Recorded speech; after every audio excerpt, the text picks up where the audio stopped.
کا، وہ اقواتہم ان کی کھانے پینے کی چیزوں کا، ورزقہا علی اللہ ان تمام چیزوں کو، ان تمام چیزوں کی روزیاں اللہ پر ہے۔ اب زمین پر چلنے والے آدمی اور پھر سمندری، بحری اور خشکی میں رہنے والے جانور ہیں، سب کو کھلانے پلانے والا اللہ کا، سب کو کھلانے پلانے والا اللہ ہے۔ اور کیا فرمایا اللہ تعالی نے؟ وَيَعْلَمُ مُسْتَقَرَّهَا وَمُسْتَوْدَعَهَا، اللہ رب العالمین ان کے رہنے سہنے کی جگہ اور ان کے سونپے جانے کی جگہ کو بھی اچھی طرح جانتا ہے۔ اس کا کیا مطلب ہے؟ عبد الرحمن بن ناصر السعدی رحمۃ اللہ علیہ اس آیت کریمہ کے بارے میں لکھتے ہیں، يَعْلَمُ مُسْتَقَرَّ هَذِهِ الدَّوَابِ وَهُوَ الْمَكَانُ الَّذِي تَنْتَقِلُ إِلَيْهِ فِي ذِهَابِهَا وَمَجِيئِهَا وَعَوَارِضُ أَحْوَالِهَا۔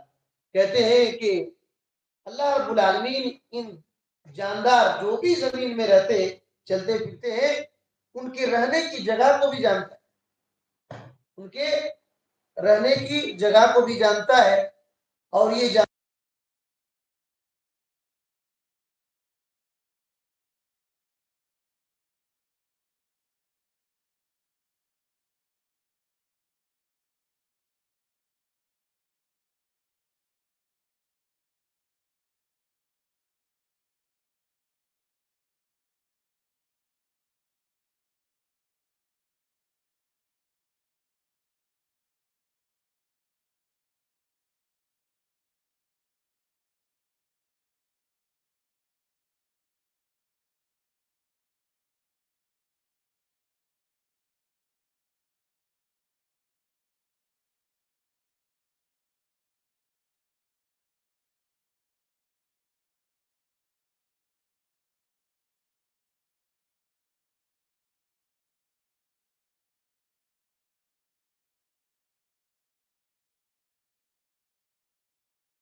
اللہ رب العالمین نے پہلے ہی لکھ دیا، اور وہی سب اللہ کے حکم سے ہوتے ہیں، اللہ رب العالمین کی مشیت سے ہوتے ہیں۔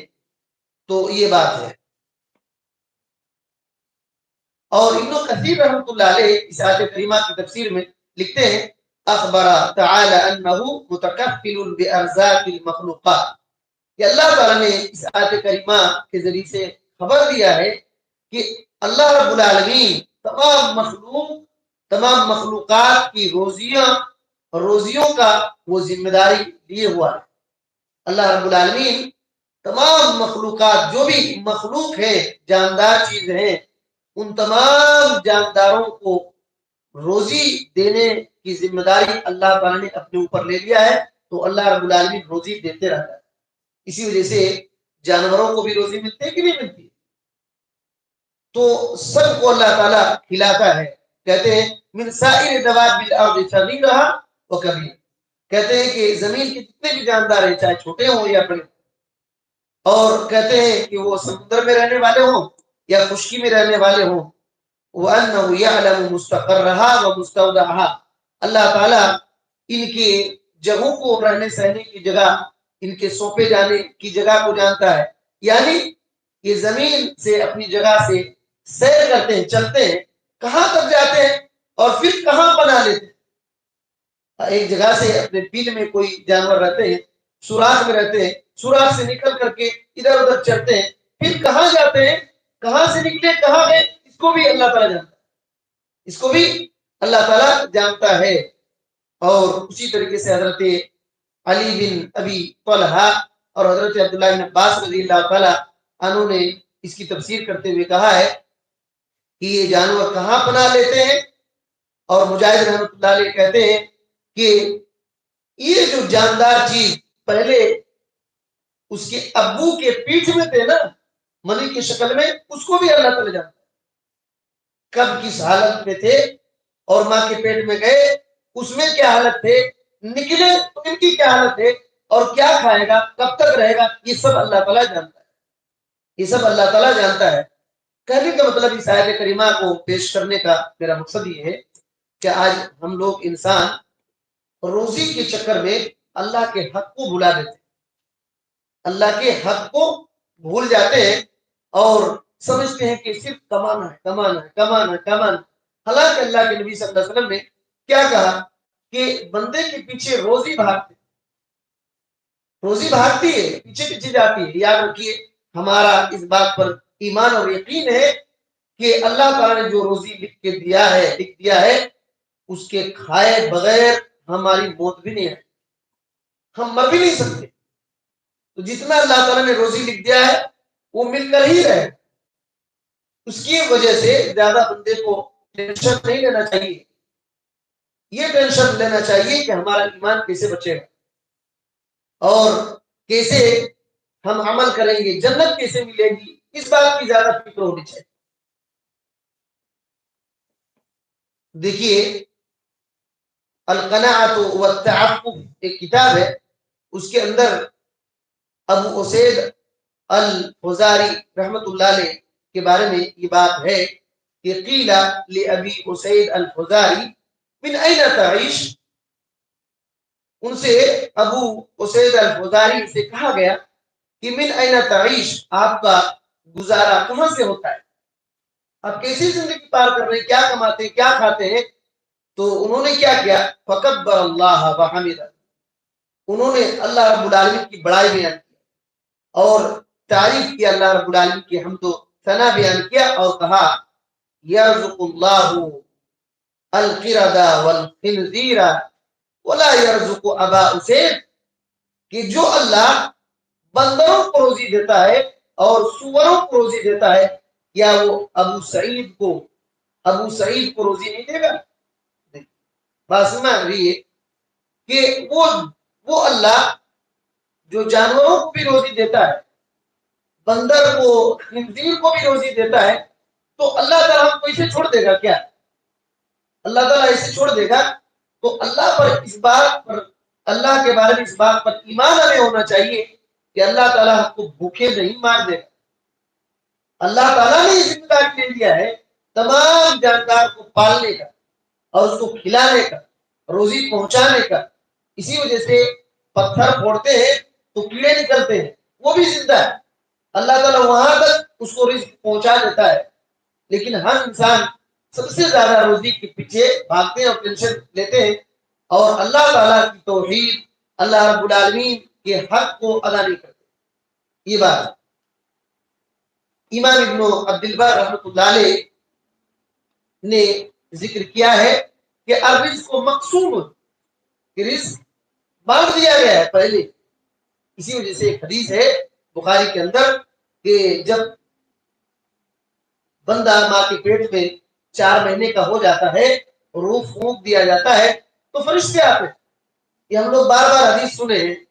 تو اس میں کیا ہوتا ہے کہ اللہ کے حکم سے وہ کتنا دن جیے گا، کیا کھائے گا، کیسے ہوگا، نیک ہوگا یا برا ہوگا، یہ سب لکھ دیا جاتا ہے اور یہ لپیٹ دیا جاتا ہے۔ تو ہماری روزیاں بھی تقسیم اللہ تعالیٰ نے کتنا ملے گا یہ لکھ دیا ہے، لیکن ہم کو معلوم نہیں کتنا ملے گا، ہم کو معلوم نہیں کتنا ملے گا۔ اسی وجہ سے ہم کو بس اللہ رب العالمین پر بھروسہ کرتے ہوئے زندگی گزارنے کے لیے کچھ اپنا ذریعہ تلاش کرتے رہنا، لیکن اسی کو جینے کا مقصد نہیں بنانا، اس کو جینے کا مقصد نہیں بنانا چاہیے۔ بس اتنا سمجھنا چاہیے کہ ہماری جان بچی رہے اور اللہ رب العالمین کے حقوق ادا کرتے رہے۔ تو کہتے ہیں الرزق مقسوم والحریص محروم، رزق بانٹ دیا گیا ہے لیکن لالچی لوگ محروم ہو جاتے ہیں، اور والحسود مغموم، حسد کرنے والے پریشان رہتے، غمگین رہتے ہیں، والبخیل مذموم، اور کنجوس لوگ، بخیل لوگ برے ہو جاتے ہیں اسی مال کے چکر میں۔ رزق تو بانٹ دیا گیا ہے لیکن اس کو کوئی جلدی لینے کی کوشش کرتا ہے، حرص کرتا ہے، لالچی کرتا ہے، تو پھر کبھی محروم بھی کر دیا جاتا ہے، محروم بھی ہو جاتا ہے۔ اور کبھی کبھی حسد کرنے والا غمگین ہو جاتا ہے، اس کو اتنا مل گیا، اس کو اتنا مل گیا، یہ پریشان پریشان رہتا ہے۔ اور کبھی کبھی بخیل انسان اللہ تعالیٰ نے دیا ہے، اس کو خرچ نہ کر کے وہ برا، عوام میں اچھے لوگوں کے نزدیک برا ہو جاتا ہے، اللہ اور اس کے رسول کے نزدیک وہ برا ہو جاتا ہے۔ اور ابن قیم رحمۃ اللہ علیہ نے زاد المعاد کے اندر لکھا ہے کہ اربعۃ، چار چیزیں ایسی ہیں کہ رزق کو کھینچ کر لاتی، چار چیزیں ایسی ہیں کہ جو رزق کو کھینچ کر لاتی ہیں۔ ایک، قیام اللیل، رات میں تہجد پڑھنا، رات میں تہجد پڑھنا، قیام اللیل کرنا رات میں۔ اور دوسری بات، وہ کثرت الاستغفار بالاسحار، اور صبح سحری کے وقت زیادہ سے زیادہ استغفار کرنا، یہ دوسری چیز ہوئی۔ اور تیسری چیز، وتعاہد الصدقہ، صدقے کی عادت بنا لینا، صدقے خیرات کی عادت بنا لینا، یہ رزق کو لاتے ہیں، یہ چیزیں رزق کو لاتے ہیں۔ وذکر اول النہار وآخر، دن کے پہلے حصے میں اور دن کے آخری حصے میں ذکر و اذکار کرنا، ان چیزوں سے رزق آتے ہیں، کھینچ کر کے آتے ہیں۔ تو یہ ذریعہ ہے بہترین جو علماء کرام نے بیان کر دیے ہیں۔ تو بہرحال آیت کریمہ کو غور سے ایک بار پھر سے دیکھ لیجئے۔ سورہ ہود کی جو 11 نمبر کی سورہ ہے، اس کی 6 نمبر کی آیت ہے، وَمَا مِن دَابَّةٍ فِي الْأَرْضِ إِلَّا عَلَى اللَّهِ رِزْقُهَا وَيَعْلَمُ مُسْتَقَرَّهَا وَمُسْتَوْدَعَهَا كُلٌّ فِي كِتَابٍ مُبِينٍ، زمین میں چلنے پھرنے والے جتنے جاندار ہیں، سب کی روزیاں اللہ کے ذمے، سب کی روزیاں اللہ کے ذمے ہیں۔ وہی ان کے رہنے سہنے کی جگہ کو جانتا ہے، اور ان کے سونپے جانے کی جگہ کو بھی جانتا ہے۔ کون جانور، کون چیز کہاں کب مرے گی، یہ سب، کون سی چیز کب کہاں مرے گی، کون جاندار کہاں مر جائے گا، یہ سب اللہ تعالیٰ جانتا ہے۔ سب کچھ یہ باتیں اللہ تعالیٰ کی کتاب لوح محفوظ میں بالکل اللہ تعالیٰ نے واضح طور پر لکھ دیا ہے۔ تو یہ ایک آیت کریمہ تھی، اس کے اندر بہت ساری عبرتیں، نصیحتیں، ہم کو اس آیت کریمہ کو بہترین سے پڑھ کر کے اس بات پر ہمیں یقین اور ایمان ہونا چاہیے۔ اور ایک دوسری بات میں بتانا چاہوں گا، دیکھیے ابو اسحاق البیری، ان کا اصل نام ابراہیم بن مسعود ہے، یہ غرناطہ اندلس کے بہت بڑے عالم تھے، اندلس کے بہت بڑے عالم تھے، اور 375 ہجری میں پیدا ہوئے، 375 ہجری میں پیدا ہوئے، بہت بڑے مشہور شاعر بھی تھے غرناطہ اندلس کے۔ انہوں نے یہ کتاب لکھی ہے، اشعار لکھے ہیں علم کے بارے میں، علم کے بارے میں۔ تو اس میں سے ایک دو شعر ہم لوگ دیکھتے ہیں، اور کبھی موقع ملے تو پوری کتاب ہم لوگ پڑھنے کی کوشش کریں گے، بہت زبردست کتاب ہے۔ انہوں نے سب سے پہلے ہی یہ کہا ہے کہ تفت فؤادک الایام فتہ، اس کا مفہوم یہ ہے کہ یہ جو دن گزر رہے ہیں، یہ جو دن آ رہے ہیں جا رہے ہیں، ہم لوگ دیکھتے ہیں نا کہ جمعہ آیا پھر جمعہ، یہ جو دن گزرتے جا رہے ہیں، روز بروز گزرتے جا رہے ہیں، حقیقت میں وہ تمہارے دل کو توڑ رہے ہیں، وہ دل کو تمہارے توڑ جا رہے ہیں، توڑ کر کے چلے جاتے ہیں۔ ہم لوگ کتنی چیزیں افسوس کرتے رہتے، یہ چیز نہیں ہو پایا، وہ چیز نہیں ہو پایا، ایسے نہیں ہوا، ایسے ہوا، لیکن دن ٹھہرتا ہے، دن چلا جاتا ہے۔ آپ کام کرے نہ کریں، عبادت کرے نہ کریں، دن کو تو رہنا نہیں ہے، دن رات کو چلے جانا ہے، وہ چل جاتے ہیں۔ اور پھر کہتے ہیں وطن ہے تو جسم کا الساعات نحتا، کہ اور کیا کرتے ہیں، ہر گھڑی، ہر وقت، ہر لمحہ تمہارے جسم کو وہ کھروچ رہے ہیں، تمہارے جسم کو وہ کھروچ رہے ہیں۔ یہ جو دن پار ہو رہے ہیں، رات پار ہو رہے ہیں، گھڑی، سیکنڈ، منٹ، گھنٹے ہمارے جسموں کو کھروچ رہے ہیں، کھرچ کر کے ایک دن کیا ہو جائیں گے، ہم مر جائیں گے، ایک دن ہم مر جائیں گے۔ یہ کھرچتی ہوئی اور تراشتے ہوئے یہ دن پار ہو جاتے ہیں، اور کیا کرتے ہیں، یہ کھرچ کر کدھر لے جانا چاہتے ہیں۔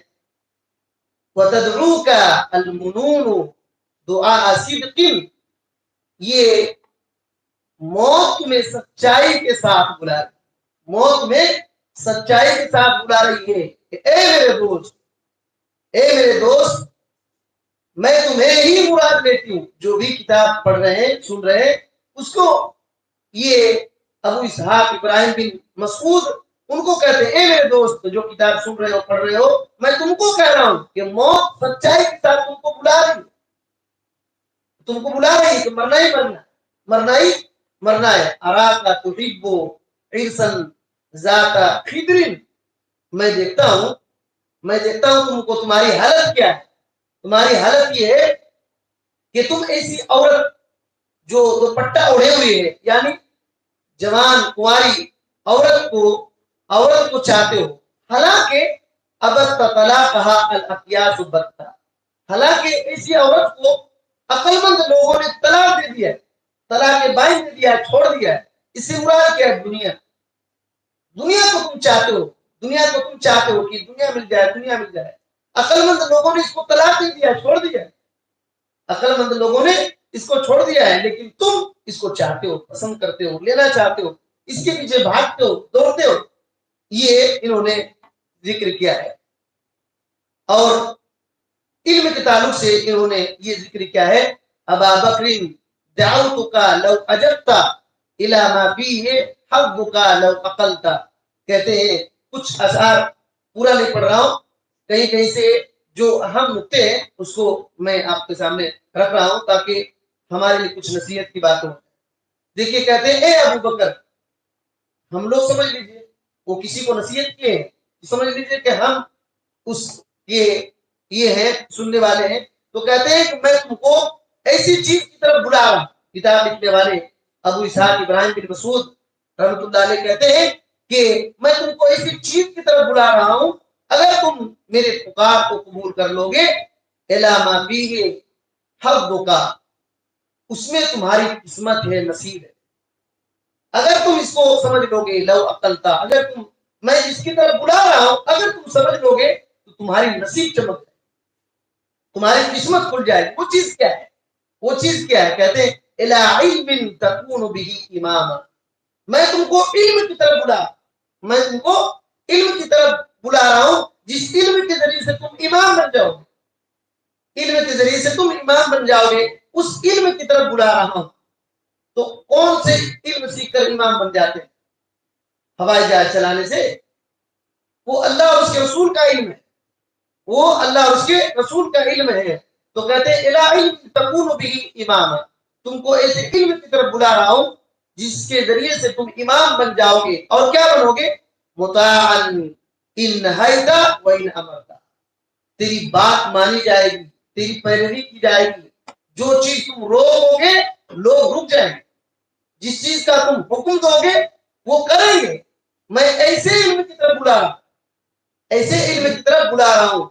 اور کہتے ہیں یجلو ما بعینک من غشاها ویہدیک الطریق اذا ضللت.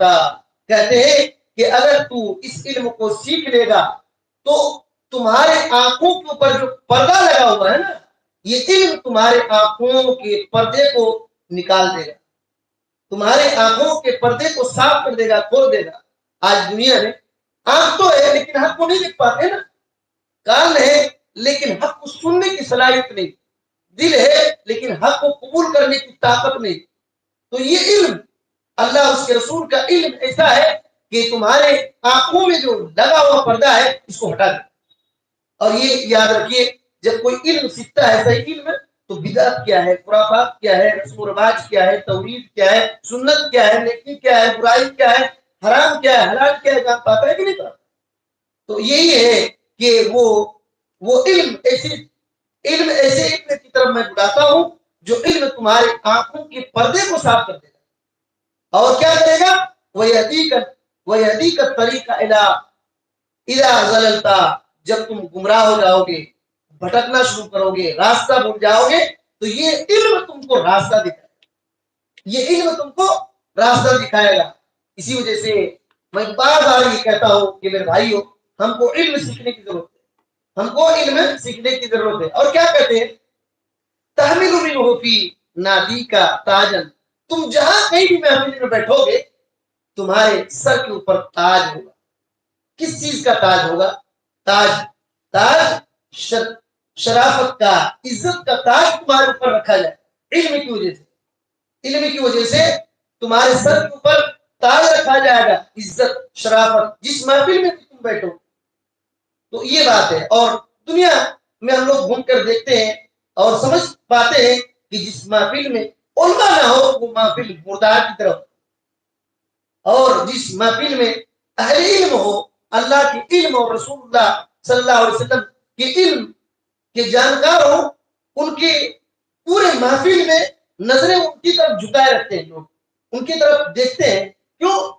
وہ کوئی بھی بات بولیں گے تو اللہ اور اس کے رسول کی بات بولیں گے، تو ان کے یہ عزت اور احترام یہ علم سے ہوتا ہے. وَيَكْسُوكَ الْجَمَالَ إِذَا أَرَيْتَ، اگر تم کپڑے نہیں ہیں تمہارے لیکن پھر بھی یہ علم تم کو خوبصورت لباس بنا، کپڑے نہیں ہیں لیکن خوبصورت لباس پہنا دے گا، خوبصورتی یہ علم تم کو دے گا. اسی وجہ سے کتنے کتنے علماء ہیں جن کو پہننے کے لیے کپڑے نہیں تھے. امام بخاری رحمۃ اللہ علیہ کو یاد کیجیے، ایک مرتبہ امام بخاری رحمۃ اللہ علیہ نے کپڑے کو بھی بیچ دیا، لیکن امام بخاری رحمۃ اللہ علیہ کا نام آتے ہی عزت، کتنا بہترین سے دعائیں نکل جاتی. لیکن ان کے زمانے میں کتنے بڑے بڑے بادشاہ تھے، کسی کو ان کے زمانے کے بادشاہ کا نام معلوم ہے؟ کسی کو کوئی جانتا ہے کہ امام بخاری رحمۃ اللہ علیہ کے زمانے کا کوئی ایک مالدار کا نام بتا؟ کوئی جانتے ہیں؟ نہیں جانتے. لیکن امام بخاری رحمۃ اللہ علیہ کا نام اللہ نے زندہ رکھا کہ نہیں رکھا؟ تو اس طریقے سے اگر کپڑے بھی نہیں ہے، امام بخاری رحمۃ اللہ نے بیچ دیا تھا کپڑے، لیکن پھر اللہ تعالیٰ نے خوبصورت بنا کر دنیا کے سامنے پیش کیا نہیں کیا. تو یہ علم ہی سے ہوتا ہے، علم ہی سے ہوتا ہے. اور کہتے ہیں ینالک نفعہ ما دمت حیا، جب تک وہ زندہ رہے گا، جب تک وہ زندہ رہے گا یہ علم تم کو فائدہ دیتے رہے گا، تو علم سے فائدہ اٹھاتے رہے گا. وَيَبْقَى ذِكْرُهُ لَكَ إِذْ ذَهَبْتَ، جب تم مر جائے گا، مر کر چلا جائے گا تو اس علم کے ذریعے سے تمہارا ذکر زندہ رہے گا، اس علم کے ذریعے سے تمہارا ذکر زندہ رہے گا، تمہارا نام زندہ رہے گا. بہت سارے علماء، خود ان کو دیکھیے جنہوں نے کتاب لکھا ہے، خود ان کو دیکھیے جنہوں نے کتاب لکھا، آج نہیں. اب سوچئے کہ کتنے کب کے عالم ہیں کی پیدائش 375 ہجری میں ہوئی، 375 ہجری میں. اب سوچئے اس وقت یہ پیدا ہوئے، انہوں نے کتاب لکھ دی. آج پڑھ رہے کہ نہیں پڑھ رہے اس کتاب؟ ان کا نام اللہ نے زندہ رکھا کہ نہیں رکھا؟ تو یہ کیوں رکھا؟ اس زمانے میں ان کے ساتھ رہنے والے اور لوگ تھے کہ نہیں تھے؟ ان کو علم نہیں تھا، وہ گمنام ہو گئے، ختم ہو گئے، مسئلہ خلاص ہو گیا.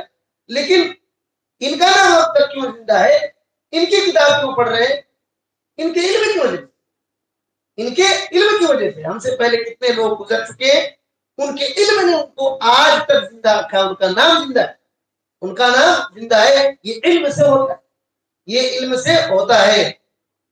اور ایک چیز اور تھوڑا دیکھتے ہیں، کہتے ہیں کنز لا تخاف علیہ بسا، یہ علم ایسا خزانہ ہے کہ اس کے بارے میں چور کا ڈر نہیں کہ چور چوری کر لے. کبھی سنے ہیں کہ کسی کے علم کو چور نے چوری کر لیا؟ یہ ایسا خزانہ ہے کہ کوئی چور چوری بھی نہیں کر سکتا، کوئی چور چوری بھی نہیں کر سکتا ہے. اور اتنا ہلکا خزانہ ہے، کہتے ہیں خفیف الحمل یوجد حیث کنت، اتنا ہلکا ہے کہ تو کہیں بھی رہے تو اٹھا کر لے جا سکتا ہے. دیکھیے تو کہیں بھی جاؤ تو اپنے خزانہ ساتھ لے کر جا سکتا ہے، چور چوری بھی نہیں کرے گا، چور چوری بھی نہیں کرے گا، اٹھا کر کے جا سکتا ہے. اور یہ علم کیسا خزانہ ہے؟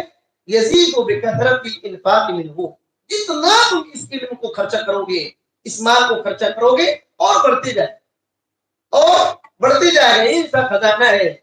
وَيَنْقُصُ إِنْ بِهِ كَفَّ شَدَدْتَ، اگر تو اس کو روک لے گا تو یہ کم ہو جائے گا، یہ خزانہ کم ہو جائے گا اگر تو روک لے گا تو.